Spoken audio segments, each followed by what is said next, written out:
کہ سرکار دو عالم صلی اللہ علیہ وسلم نے دو دعائیں بتائی ہیں. ایک دعا تو ہے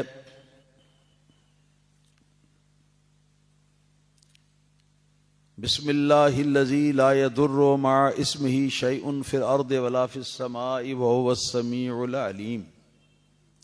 بسم اللہ الذی لا یضر مع اسمہ شیء فی الارض ولا فی السماء وہو السمیع العلیم.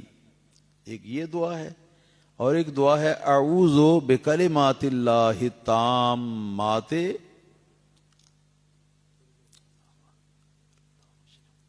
من شر ما خلق.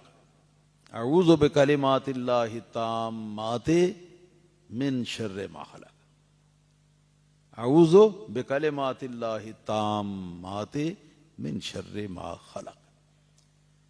3 بار یہ پہلے والی دعا، 3 بار دوسری دعا.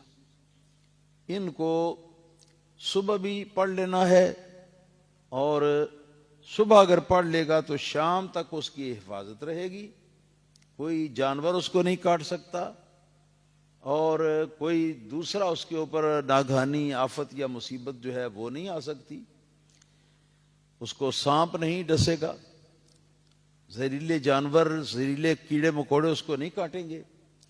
اور اسی کے اندر یہ جراثیم کرونا جو ہے وہ بھی آ جاتا ہے، کیونکہ یہ بھی ایک جانور ہے نا، ایک قسم کا یہ بھی ایک جانور ہے.